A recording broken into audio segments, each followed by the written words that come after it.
할렐루야. 오늘 이 자리에 오신 여러분들을 천지와 만물의 주인이신 예수님의 이름으로 환영합니다. 날씨가 무척 덥습니다.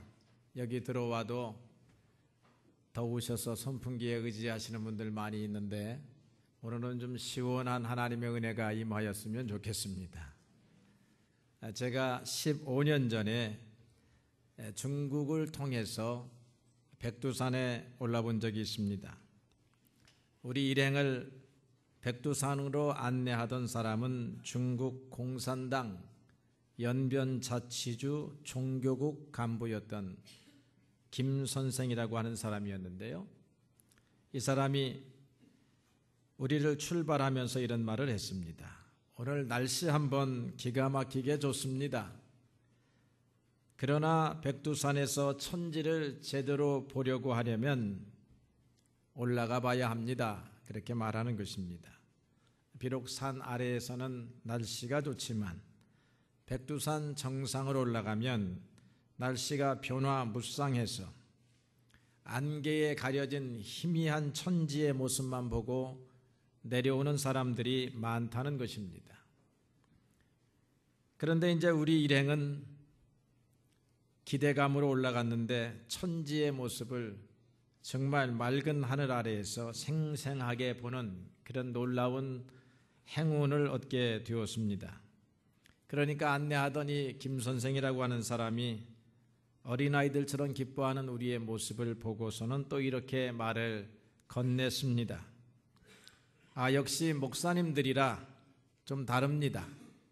날씨가 꼼짝을 못하는 것 같습니다. 날씨가 알아서 살살 깁니다. 이렇게 말하는 것입니다. 그렇다고 팁을 더 준 것은 아니지만 듣기는 좋았습니다.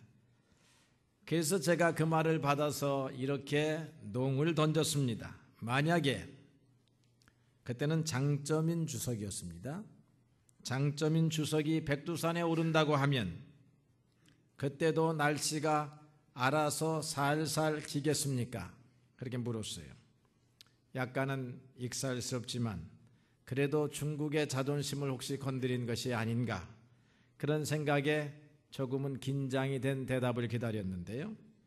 그런데 확실히 중국은 개방된 나라였고 또 안내를 맡은 사람은 조선족 관리였으며 이미 그 사람과 한 일주일 동안 생활을 하면서 이런 스스럼 없는 농담을 하였기 때문에 그에게서 자존심이 상한 얼굴의 표정은 보지 못했습니다. 그리고는 또 이렇게 말하는 것입니다.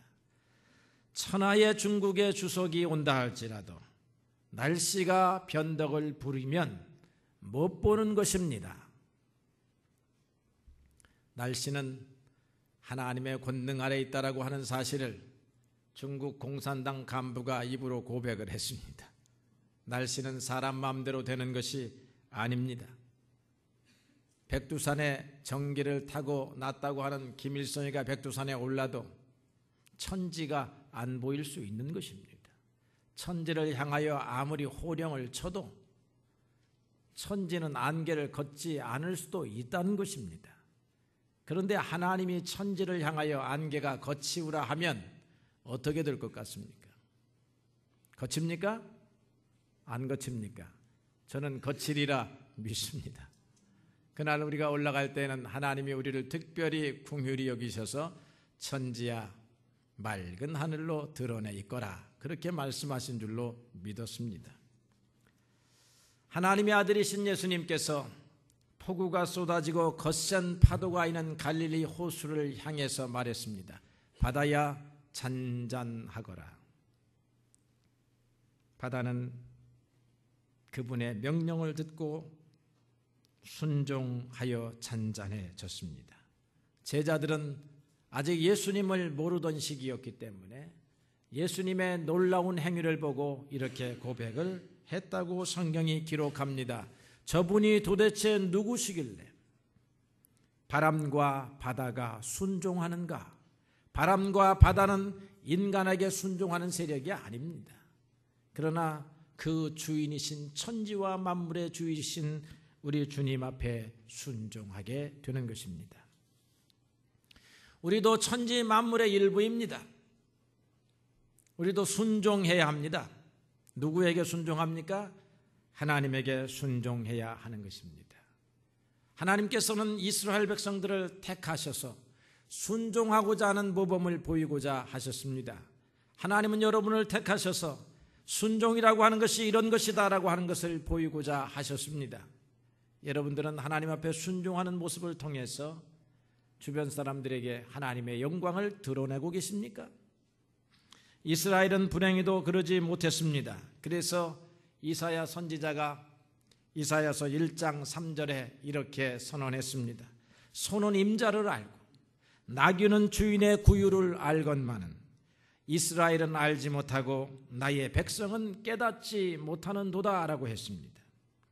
소도 알고 나귀도 아는 이 평범한 사실을, 천지와 만물의 주인이 하나님이라고 하는 이 단순한 사실을 우리 인간만이 모르고 있다라고 하는 사실입니다. 아니, 인간은 알고도 순종하지 않고 있다고 하는 것입니다. 왜 그렇습니까? 왜 인간은 천지와 만물이 소와 나귀도 순종하는 그 하나님 앞에 순종하지 않습니까? 인간 속에 죄가 있기 때문에 그렇습니다. 인간의 마음이 죄된 속성으로, 경향으로 기울어져 있기 때문에 그런 것입니다. 죄된 속성은 우리 안에 욕심으로, 교만으로, 두려움으로, 염려로 가득 차게 하는 것입니다. 여러분들이 범죄하고 방 안에 누워있다고 생각해 보십시오. 여러분의 마음은 불안과 두려움과 붙잡힐 것과 같은 걱정과 염려로 가득 차 있지 않겠습니까? 우리의 마음 속에는 죄가 또아리를 틀고 있기 때문에 하나님 앞에 순종하기는커녕 세상에 대한 걱정과 근심으로 가득 차 있는 것입니다. 대표적인 예로 사울 임금을 하나 들 수 있는데요. 이스라엘이 전쟁을 시작하기 전에 반드시 제사를 드리라고 하는 하나님의 명령을 듣습니다. 여러분들도 만사를 시작하기 전에 예배를 드려야 하는 하나님의 명령 아래에 있습니다. 그러니까 이스라엘 백성들은 제사를 지내야, 예배를 드려야 전쟁의 나팔을 불 수 있는 것입니다. 전쟁의 나팔을 미리 불지 않아요. 예배를 드리지 않고는 전쟁을 하지 않습니다. 그런데 블레셋 군대가 진용을 갖추고 전진해 옵니다. 그것을 바라본 백성들이 불안해합니다. 그것을 바라본 사울 임금이 불안해합니다. 백성들의 마음을 붙잡아야 합니다. 빨리 제사를 드리고 전쟁에 맞서서 나가야 하는데 예배의 시간은 정해져 있습니다. 아무 때나 드리는 게 아니에요. 그래서 사무엘 선지자와 함께 앞으로 일주일 후에 이곳에서 하나님 앞에 제사를 드리겠다고 그렇게 약속이 되어져 있었고 그것이 하나님의 명령으로 주어졌습니다. 그런데 무섭고 두렵기 때문에 사울 임금은 먼저 제사를 자기 스스로 집전하여 드리게 됩니다. 그리고 난 다음에 전쟁이 일어날 것 같았는데 전쟁은 일어나지 아니합니다. 그리고 사무엘이 시간이 되어서 도착합니다. 머쓱해진 이 사울 임금이 사무엘에게 변명을 합니다. 블레셋이 곧 공격해 올 것과 같아서, 올 것만 같아서 제사를 먼저 드렸습니다. 부득이하게 번제를 드렸습니다 라고 말하는 것입니다. 여러분, 우리는 이 사울이 말한 부득이하게 라고 하는 이 말에 주목해 볼 필요가 있습니다. 사람은 왜 하나님 앞에 불순종하는가? 부득이한 상황이 발생하기 때문에 하나님의 말씀에 순종하지 못한다고 하는 것입니다.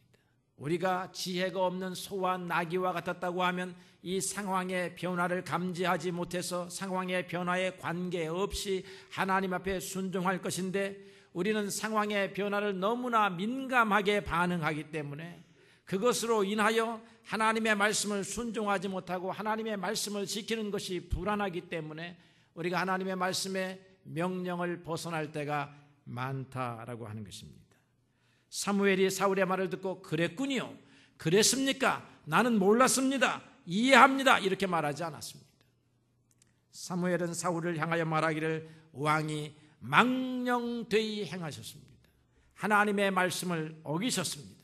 왕이 하나님의 말씀을 어겼으므로 왕도, 하나님도 왕을 더 이상 인정하지 아니할 것입니다. 그리고 하나님은 그 마음에 맞는 사람을 구하여 왕 다음으로 왕위를 세우실 것입니다. 하나님이 원하시는 사람은 부득이하여서 하나님과의 약속을 깨는 그런 사람이 아닙니다. 어떠한 경우에도 하나님의 말씀과 명령을 순종하는 사람이 하나님이 기뻐하는 사람이요 하나님이 원하는 사람입니다. 전쟁을 앞두고 예배를 드린다. 우리가 많이 생각해 볼 부분입니다. 그런데 하나님을 믿는 사람은 그래야 합니다. 왜 그렇습니까? 전쟁은 하나님에게 속했기 때문입니다. 입시를 앞두고 우리가 예배를 드리고 입시를 앞두고 우리가 매주 성수하는 주일 성수를 그만둔다? 그것은 입시가 나의 능력에 소속된 것이라는 생각이지 하나님의 전능하신 지혜에 소속된 문제가 아니라고 그렇게 생각하는 것입니다. 장사를 하는 사람이 주일 성수를 안 하고 안식일을 범하게 된다면 그것은 장사의 성패가 나에게 있는 것이지 전능하신 하나님의 손 안에 있다라고 하는 사실을 망각하는 것입니다. 여러분, 우리는 이 땅에 살면서 하나님을 믿으며 하나님이 정하신 규례와 율례, 말씀과 법도 안에서 살아가야 하는데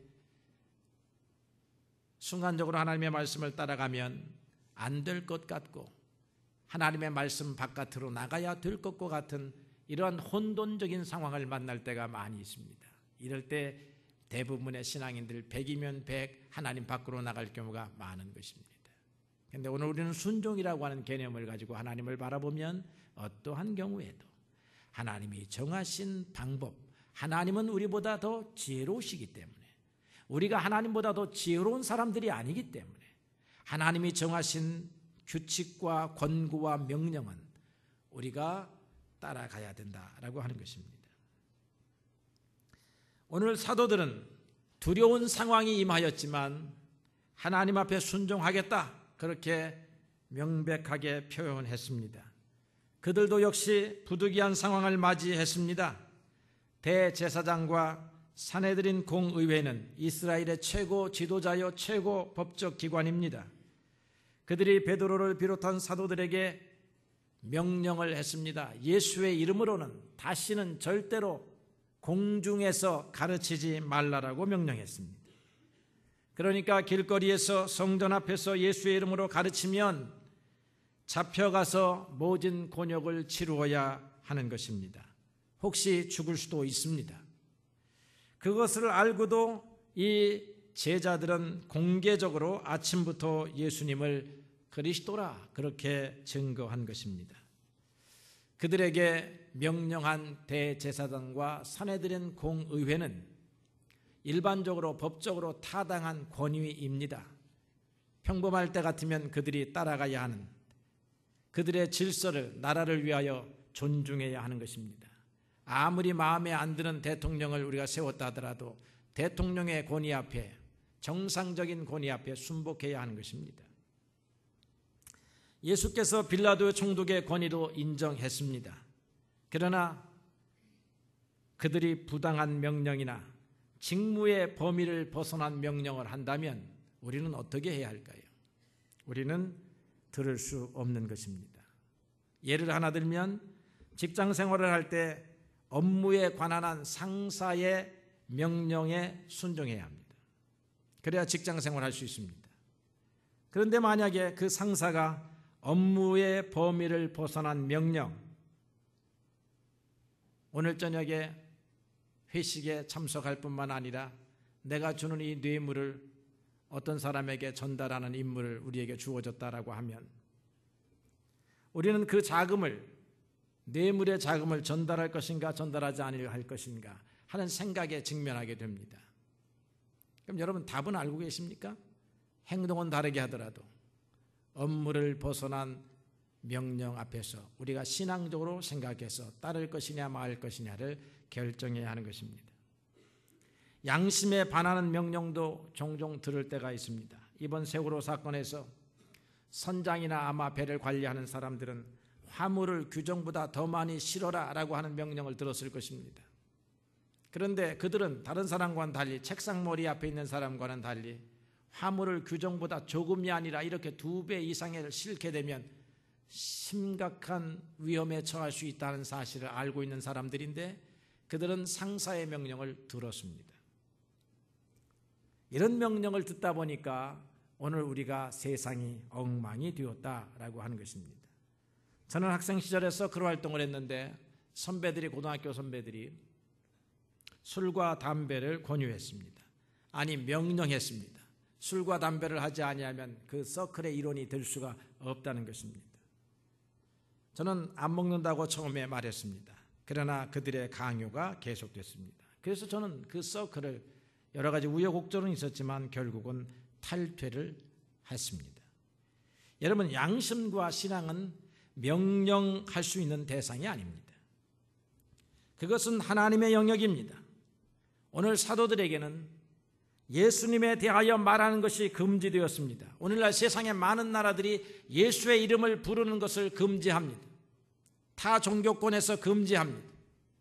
민주주의 국가에서는, 기독교 국가에서는 타 종교의 신의 이름을 부르는 것을 허용합니다. 그것을 하나님의 보편적 자유로 허용하지만 공산주의라든가 이슬람권 세계에서는 예수의 이름을 부르는 것을 허용하지 아니할 뿐만 아니라 부르면 잡아갑니다. 그런데 그것을 신앙의 양심에 맞서서 싸우는 이들이 있습니다. 우리는 그들을 위하여 격려하고 기도로 도와야 할 것입니다. 오늘 사도들에게도 예수님에 대해서 말하는 것이 금지되었습니다. 그런데 그것은 정부의 권한이 아닙니다. 하나님의 반대편에 서는 행위입니다. 그것은 하나님의 의지를 관철하라고 세우는 정부가 할 일이 아닙니다. 그것은 인간 스스로가 자신의 욕망, 인간의 의지, 그것을 관철하려고 하는 것입니다. 그것도 힘과 무력으로 관철하려고 하는 것입니다. 하나님은 힘과 무력을 가지고 계신 분이긴 하지만 하나님은 우리에게 그 힘을 사용해서 우리의 의지를 꺾으려고 애쓰시는 분이 아닙니다. 하나님은 성령의 감동을 통하여 우리를 부단히 설득하심으로, 우리의 무지함을 깨우쳐 주심으로, 그리고 인내하심으로, 기다리심으로 하나님은 자기의 무력을 사용하지 아니하시고 우리를 끊임없이 용서하시면서 우리로 하여금 회개하고 돌아오기를 기다리시는 그런 하나님이십니다. 하나님이 만약에 공산주의자의 정권처럼, 이슬람 정권처럼 무력을 사용하기로 결정하셨다라고 하면 오늘 이 땅에서는 하나님의 로봇만 남지 자유로운 인간의 의지를 가지고 하나님을 섬기는 바른 신앙은 없을 것이라고 그렇게 생각됩니다. 제자들은 그런데 두려워하지 않았다는 것이죠. 아니, 이미 감옥에 들어갔다 나오는 길입니다. 그들은 전날 밤에 감옥에 있었습니다. 예수님을 가르쳤다라고 하는 제목 때문에 감옥에 갇혔습니다. 그런데 그들은 전능하신 하나님의 도우심을 경험했습니다. 사도행전 5장 19절에서 20절에 보니까 주의 사자가 밤에 옥문을 열고 끌어내어 가로되 가서 성전에 서서 이 생명의 말씀을 다 백성들에게 말하라, 그렇게 명령합니다. 그래서 제자들은 다시 성전에 서서 주의 명령을 따라 순종하며 말씀을 전했습니다. 예수가 그리스도이시다. 예수가 그리스도이시다. 이 말은 예수가 우리의 주님이시다. 예수님이 하나님이 보내신 우리의 생명의 주님이시다. 예수를 따라가면 생명이 있고 예수를 놓치면 생명이 없다라고 하는 사실을 가르쳤다라고 하는 것입니다. 그래서 당국자들은 견딜 수가 없었다는 것입니다. 그것을 그냥 놔두면 자신들이 하나님이 보낸 메시아를 죽인 자들로 인정하는 그런 꼴이 되는 것입니다. 그렇게 되면 그들은 갑자기 죄인으로 전락해버리고 백성을 다스릴 종교적 권위를 상실하게 되는 것입니다. 그런데 사도들은 계속해서 나아가서 예수께서 하나님이 보내신 메시아요 그리스도라고 전하자 사람들이 따라오기 시작합니다. 종교의 당국은 특단의 조치를 내리지 아니할 수가 없어서 그들을 잡아서 모조리 감옥에 집어넣었습니다. 그런데 감옥이 저절로 열리고 사도들은 빠져나와서 복음을 다시 전하게 되었다라고 하는 것입니다. 인도의 성자로 알려진 선다싱에게 이런 일화가 있습니다. 그는 티벳에서 복음을 전하는 사람이었습니다. 히말라야 산맥을 넘어서 티벳의 길에 가서 복음을 전하다가 돌아오고 하는 사람인데 티벳 당국에 의해서 붙잡혔습니다. 티벳은 라마 종교를 믿는 나라였습니다. 그래서 복음을 전하는 것을 금지하는 그런 나라입니다. 감옥에 갇히게 되었는데 그 감옥의 깊이는 10m가 되는 우물이었습니다. 그 우물 안에 이렇게 들어가게 되었는데요. 그리고는 그 우물의 입구를 나무 덮개로 덮었습니다. 그리고 나무 덮개는 열쇠로 잠그어져 있었습니다. 그리고 그 열쇠는 간수장만 가지고 있었는데 한밤중에 이 썬다신이 사도 바울의 모범을 따라서 우물 안에서 찬송과 기도를 합니다. 그렇게 한참 찬송과 기도를 하는데 우물의 덮개가 열리는 것입니다. 그리고는 두레박이 내려오는 것입니다. 그래서 누군가가 나를 구해주는가 보다 생각하고 두레박을 타고 우물을 빠져나오게 됩니다. 우물을 빠져나와서 두리번거려 보니 아무도 인기척이 없습니다. 누군가가 몰래 열어주고 몰래 빠져나가게 하고 사라져버린 것 같습니다. 그런데 아무리 보아도 사람의 흔적이 없기 때문에 이 선다싱은 성경에 나타난 주의 사자가 자기를 친히 구하러 오셨는가 보다 생각을 하고 또다시 나아가서 숨지 아니하고 티벳의 시장에 나아가 복음을 전합니다. 그러다가 복음을 전하면 어떻게 돼? 또 잡혀오게 되어 있지. 또 잡혀왔는데 또 잡혀와서 어떻게 빠져나갔는지 그렇게 신문을 받게 돼요. 어떻게 빠져나갔냐? 선다싱이 말합니다. 어느 날 갑자기 우물의 뚜껑이 열립니다. 그러더니 두레박이 내려왔습니다. 그리고는 그걸 타고 나갔습니다. 당신들이 구해준 것 아닙니까? 이렇게 말을 합니다. 그래서 그 사람들이 우왕좌왕합니다. 도대체 어떻게 빠져나갔다는 거야? 누가 열쇠를 열어주었다는 거야? 하고 열쇠를 가지고 있는 간수장한테 말해봅니다. 간수장의 허리춤에 열쇠가 이렇게 채워져 있습니다. 그리고 이 간수장은 잠잘 때나 밥 먹을 때나 이 허리춤을 풀지를 않는다고 합니다. 그러니까 열쇠가 없어진 적은 없습니다. 그러면 똑같은 열쇠가 있느냐? 열쇠는 단 한 개밖에 없다는 것입니다. 참으로 신묘한 일이 선다싱에게 일어났다는 것입니다. 이해할 수 없는 일, 사람의 생각으로는 짐작할 수 없는 일이 일어났습니다. 성경은 늘 우리에게 하나님께서 그 사랑하는 백성들에게 기이한 사랑, 기이한 인자를 베푸셨다고 그렇게 말합니다. 이스라엘 백성들은 출애굽의 사건이나 바벨론에서 해방된 사건을 하나님의 기이한 사랑으로 그렇게 표현하기를 좋아합니다. 하나님이 놀랍게도 우리가 생각하지 못하는 방법으로 그렇게 바다의 길을 여셨다라고 하는 것입니다. 하나님은 놀라운 방법으로 우리도 자포자기하고 있는 이때에 하나님께서는 이 세상의 질서를 바꾸셔서 바벨론이 멸망하게 하더니 페르시아라고 하는 나라가 등극해서 그 나라의 임금이 무슨 마음인지 몰라도 관용의 정책을 베풀어서 이스라엘 백성뿐만 아니라 모든 백성을 자기의 조상의 나라로 돌아갈 수 있게 했다는 것이지요. 하나님의 기이한 행위입니다. 사람의 생각으로는 이해할 수 없습니다. 그러나 여러분, 우리는 성경을 통해서 여러분의 삶의 증거를 통해서 믿을 수 있는 것은 하나님은 이렇게 날마다 우리의 생각의 범위를 벗어나는 기이한 방법으로 우리를 도우셨다라고 하는 것입니다.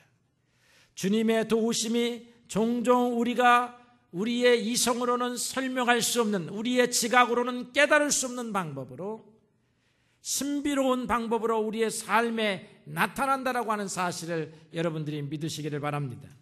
이 제자들도 신비로운 방법으로 구출이 되었습니다. 주님의 사자가 밤에 옥문을 열었다고 하는 것입니다. 사람의 눈으로 보니까 옥문이 저절로 열린 것입니다. 보초가 열어준 것이 아닙니다. 어떤 한 사람의 행위로 열린 것이 아니라 저절로 열렸다고 하는 것입니다. 그리고 보초들이 서 있는데도 불구하고 보초들이 이 12명의 제자들이, 사도들이 나가는 것을 보지 못했다고 하는 것입니다.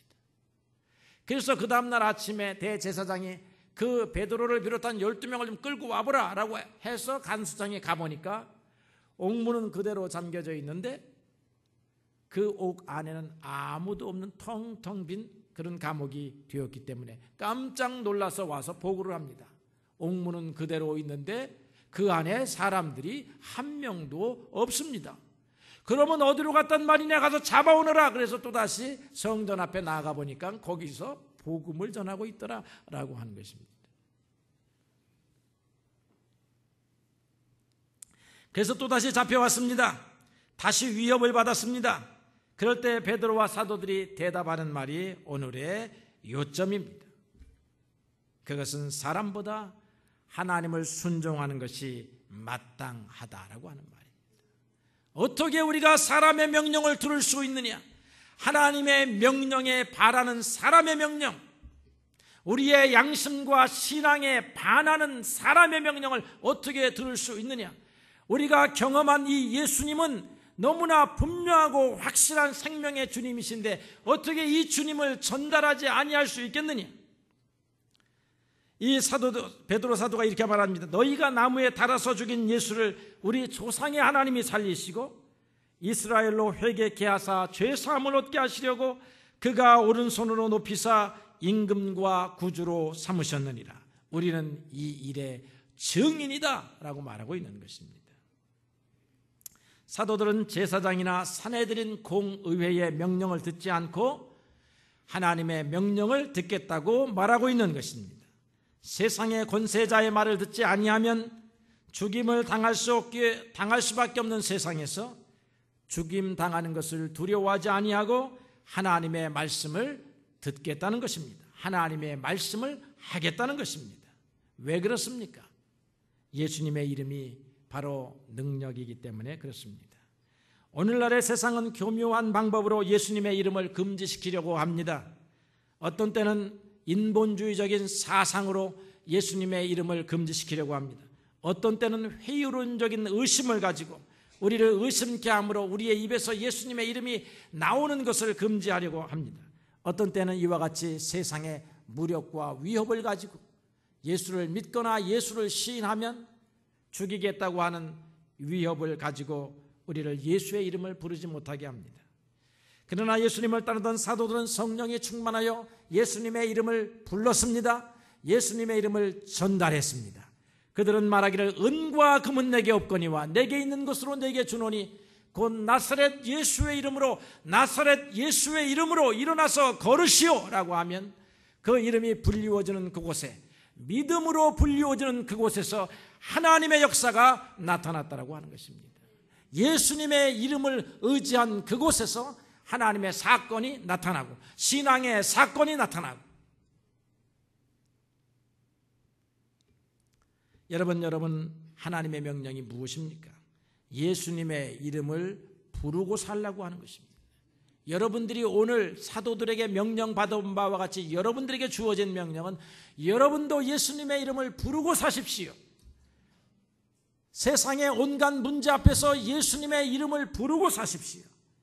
예수님의 이름이 불리워지는 곳에 하나님의 생명의 능력이 나타난다고 하는 것입니다.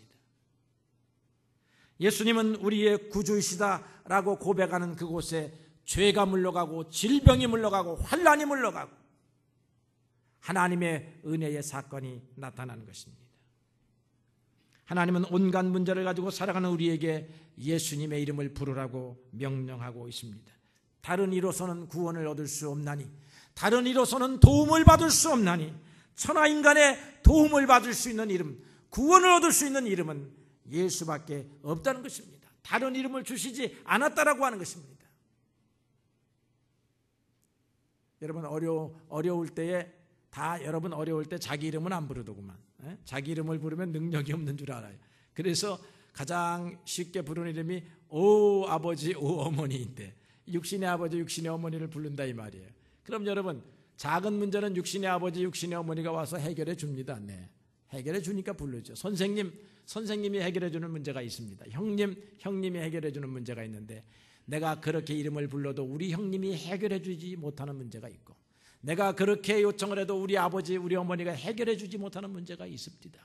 우리 큰형님이 우리 어머니에게 돈 좀 빌려달라고 하는데 우리 어머니가 돈을 빌려줄 수 없어가지고 20년간 척을 지면서 살더라고. 도움을 요청했는데 도움을 줄 수 없으니까 어머니도 버리더라고. 어머니도. 그게 우리 세상사입니다. 한 가지 깨달았습니다. 우리 형님이 못 깨달은 건 나중엔 깨달았지만, 예수 믿고 깨달았지만, 어머니도 도울 수 없는 일이 있구나. 내 사랑하는 목숨과 같이 여기는 선배가, 상사가 나를 위해서 무엇이든지 해줄 수 있다고 말한 그 사람이 돕지 못하는 일이 있구나. 돕지 못하는 일이 있어요. 의사가 돕지 못하는 일이 있습니다. 변호사가 돕지 못하는 일이 있습니다. 대통령이 돕지 못하는 일이 있습니다. 대통령 잡을 필요 없어요. 의사 잡을 필요 없습니다. 그 사람들은 여러 가지 면에서 능력이 부족해서, 마음의 욕심이 가득해서, 자기의 이익을 먼저 생각하기 때문에 다 도울 수가 없어요. 전능하신 하나님만 도울 수 있다는 것입니다. 전능하신 하나님이 도울 수 있는 방법으로 예수님을 주셨습니다. 예수님의 이름을 부르면서 하나님의 은혜를 구하는 자들에게 하나님께서 깊이 생각하사 그들을 권고하시고 도우셨다라고 하는 것이 성경의 증언입니다. 아니, 오늘 우리 믿음의 증언입니다. 여러분들이 여러분의 자녀들을 가르칠 때에 아버지를 찾아라, 형제를 찾아라, 그렇게 가르치시겠습니까? 하나님을 찾으라고 가르쳐야 합니다. 예수님의 이름을 부르라고 그렇게 가르쳐야 하는 것입니다. 예수님의 이름을 부르는데 주저하지 마십시오. 예수님의 이름으로 기도하는데 주저하지 마십시오. 예수님의 이름으로 형제를 축복하는데 주저하지 마십시오. 나는 은과 금은 없지만 예수님의 이름으로 형제를 축복하면 하나님이 그 형제를 축복하십니다. 그것이 우리가 해야 할 순종 중에 순종이요, 하나님이 기뻐하시는 일입니다. 예수님을 구주로 믿고 예수님의 이름을 부르는 것, 그것이 하나님께서 우리에게 주신 가장 큰 명령 가운데 하나이다 이 말이에요. 이것을 순종하라고 하는 것입니다. 신앙의 두 기둥은 신뢰와 순종이죠. 우리 인간관계도 신뢰와 순종이 있으면 인간관계가 편해집니다. 신뢰는 믿는다는 것입니다. 그 사람을 믿는다는 거예요. 하나님을 믿는다는 것입니다. 하나님을 믿으니까 그 다음에 어떻게 합니까? 순종하는 것입니다. 믿고 따르는 것, 이게 우리 신앙입니다. 여러분, 믿기만 하고 안 따르는 것, 이게 절반의 신앙입니다. 우리 믿기는 잘하는데 따르는 것은 잘못하는 것이 오늘 우리의 모습입니다. 여러분, 믿고 따라가는 것입니다. 하나님을 믿으니 하나님이 주신 계명을 믿고 따라가는 것입니다. 주님께서 높아지고 싶느냐? 높아지는 방법이 있다. 높아지고자 하는 자는 낮아져야 할 것이니라 하는 것은, 높아지려고 하는 것은 꿈에도 생각하지 말고 낮아져라 하는 말이 아니고, 높아지는 방법을 낮은 길에서 만들어 놓으셨다는 게 하나님의 약속입니다. 그러면 낮아지면 높아지는 것인데 못 믿겠다, 이게 못 믿겠다 이게. 영광을 거두려고 하면 고난을 받아야 하는데 고난을 받는 것을 못 따라갑니다. 자기를 부인하고 주님을 따라가야 합니다. 내 생각을 내려놓고 주님을 따라가야 합니다. 주님의 생각을 따라가야 하는 것입니다. 주님을 믿었으니 주님의 생각 따라가고 주님의 교훈 따라가고 주님의 규칙을 따라가는 것입니다. 그게 신앙생활입니다. 우리가 왜 성경을 읽습니까? 주님은 그리스도이시다라고 하는 것을 배우기 위해서 성경 읽잖아요. 이미 그것을 배웠습니다. 우리가 배우는 것은 내 주님이신 주님이 가르치시는 교훈이 무엇인가, 그걸 알기 위해 성경 읽는 거예요. 내 주님이 가르치신 교훈이 무엇인가, 내가 듣고 따라가야 할 교훈이 무엇인가, 그거 알려고 성경 읽는 거 아니에요. 사랑하는 성도 여러분, 하나님 앞에 순종하는 법을 배워가는 여러분들이 되기를 바랍니다. 하나님을 순종하면 주님께서 우리에게 성령을 주십니다. 하나님이 함께 하십니다. 순종하는 자에게 주시는 성령, 순종하는 자에게 주시는 하나님의 평생의 동행, 순종하는 자에게 주시는 평생의 성실하심과 인자하심이 정녕 나를 따르리라고 하는 이 놀라운 약속이 순종하는 자들에게 있음을 믿으시는 이 아침이 되시기를 주님의 이름으로 축원합니다.